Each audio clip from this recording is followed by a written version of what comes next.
Hello എല്ലാവർക്കും നമസ്കാരം. ഇന്ന് നമ്മൾ പഴനിയിലാണ് കേട്ടോ ഉള്ളത്. ഇവിടെ തമിഴ്നാട്ടിലെ ഡിണ്ടിഗൽ ജില്ലയിലെ ഒരു പട്ടണമാണ് പഴനി.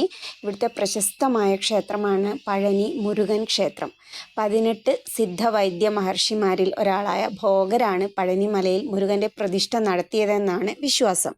നവപാഷാണങ്ങൾ എന്ന 9 സിദ്ധ ഔഷധങ്ങൾ ചേർന്ന് തയ്യാറാക്കിയ പ്രത്യേക ഔഷധക്കൂട്ടാണ് പഴനി മുരുകൻ്റെ പ്രതിഷ്ഠ നിർമ്മിക്കാൻ മഹർഷി ഉപയോഗിച്ചതെന്ന് കരുതപ്പെടുന്നു. തൈപ്പൂയമാണ് പ്രധാന ഉത്സവം. പഞ്ചാമൃതമാണ് പ്രധാന പ്രസാദമായി കൊടുക്കുന്നത്. കാവടി എടുക്കുന്നതും തലമുടി കളയുന്നതും ഇവിടുത്തെ പ്രധാന വഴിപാടുകളാണ്. പഴനി മുരുകനെ ദർശിക്കുന്നത് സകല ദുരിതങ്ങളും ശമിപ്പിക്കും എന്നാണ് വിശ്വാസം. ഒരിക്കൽ നാരദ മഹർഷി പരമശിവന് ജ്ഞാനപ്പഴം നൽകുകയും ശിവഭഗവാൻ തൻ്റെ പുത്രന്മാരായ മുരുകനും ഗണപതിക്കും തുല്യമായി നൽകാനായി മുറിക്കാൻ ഭാവിച്ചപ്പോൾ നാരദ മഹർഷി അത് തടയുകയും അത് മുറിച്ചു കഴിഞ്ഞാൽ പഴത്തിൻ്റെ അമൂല്യ ശക്തി നഷ്ടപ്പെടുമെന്നും പറഞ്ഞു. ഇത് കേട്ട പരമശിവൻ ഒരു മത്സരം വെച്ചു.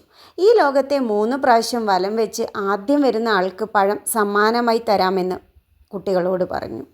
ഇത് കേട്ട മുരുകൻ തൻ്റെ വാഹനമായ മയിലിൻ്റെ പുറത്ത് ലോകം ചുറ്റാൻ പുറപ്പെട്ടു.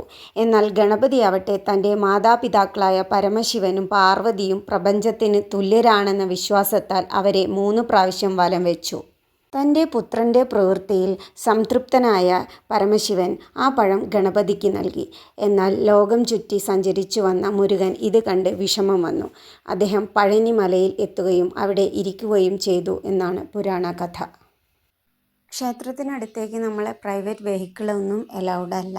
നമ്മളവിടെ അമ്പലത്തിൻ്റെ താഴെ പോയി നിന്നാൽ അവരുടെ വണ്ടിയിൽ തന്നെ നമ്മളെ എൻട്രിയിലേക്ക് കൊണ്ടുപോകുന്നതാണ്. പിന്നെ അതേപോലെ തന്നെ മൊബൈൽ ഫോണും ക്യാമറയും ഒന്നും അലൗഡ് അല്ല. അമ്പലത്തിന് താഴെ നമ്മൾ കയറുന്ന സ്ഥലത്ത് തന്നെ അവിടെ തന്നെ സേഫായിട്ട് വെച്ചിട്ട് വേണം നമ്മൾ പോകാനായിട്ട്. അതിനോണ്ട് നമ്മൾക്ക് വീഡിയോസ് എടുക്കുന്നതിനും കാര്യത്തിനൊക്കെ ഒരു പരിമിതി ഉണ്ടായിരുന്നു. അപ്പോൾ ആ പരിമിതികൾക്കുള്ളിൽ നിന്നാണ് നമ്മൾ ഈ വീഡിയോ ചെയ്തിട്ടുള്ളത്. അപ്പം എല്ലാവരും ഒന്ന് ക്ഷമിക്കുന്നു പ്രതീക്ഷിക്കുന്നു കേട്ടോ. അതേപോലെ നമ്മളെ വീഡിയോസ് ഇഷ്ടപ്പെടുകയാണെങ്കിൽ ഒന്ന് സബ്സ്ക്രൈബ് ചെയ്ത് സപ്പോർട്ടും കൂടി ചെയ്തേക്കണേ.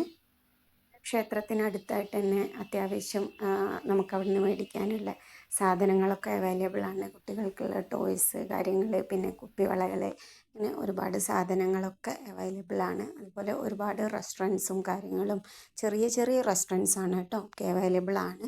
അപ്പം ഒരുപാട് നല്ലൊരു യാത്രയായിരുന്നു ഇത്.